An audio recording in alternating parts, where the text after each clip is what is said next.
Recent ఇంటర్వ్యూలో తన upcoming సినిమాకు సంబంధించిన అప్డేట్ ఇచ్చారు వర్సటైల్ స్టార్ విజయ్ సేతుపతి.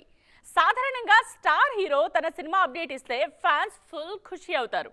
కానీ మక్కల్ సెల్వన్ ఇచ్చిన అప్డేట్ తో ఫ్యాన్స్ ఖుషి అవ్వకపోగా డైలమాలో పడిపోయారు. క్యారెక్టర్ ఆర్టిస్ట్ గా జర్నీ మొదలుపెట్టి కోలీవుడ్ లో స్టార్ హీరో రేంజ్ కొచ్చారు మక్కల్ సెల్వన్ విజయ్ సేతుపతి.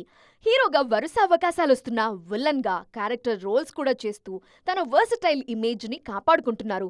ప్రెజెంట్ వెట్రిమారన్ దర్శకత్వంలో ఓ పీరియాడిక్ యాక్షన్ థ్రిల్లర్ లో నటిస్తున్నారు విజయ్. విడుదలై పార్ట్ 2 షూటింగ్ లో పాల్గొంటున్న విజయ్ సేతుపతి ఆ సినిమాలో తన క్యారెక్టర్, షూటింగ్ స్కెడ్యూల్స్ కి సంబంధించిన విశేషాలు రివీల్ చేశారు. తొలి భాగం సైన్ చేసినప్పుడు కేవలం 8 రోజుల షూటింగ్ మాత్రమే అని చెప్పిన దర్శకుడు ఇప్పుడు సీక్వెల్ షూటింగ్ 100 రోజుల నుండి జరుగుతున్నా ఇంకా పూర్తి చేయలేదన్నారు. విడుదలై ఫస్ట్ పార్ట్ సంచలన విజయం సాధించింది. అందుకే సీక్వెల్ ని మరింత భారీగా ప్లాన్ చేస్తున్నారు దర్శకుడు వెట్రిమారన్. ముందనుకున్న కథకు మార్పులు చేసి విజయ్ సేతుపతి క్యారెక్టర్ ని పెంచి సీక్వెల్ ని రూపొందిస్తున్నారు. అందుకే షూటింగ్ ఆలస్యమవుతోంది అన్నది యూనిట్ సైడ్ నుండి వినిపిస్తున్న వర్షన్. కంటెంట్ సంగతి ఎలా ఉన్నా 100 రోజుల పాటు విజయ్ సేతుపతి లాంటి బిగ్ స్టార్ ని బ్లాక్ చేయటం విషయంలోనే ఫ్యాన్స్ హర్ట్ అవుతున్నారు.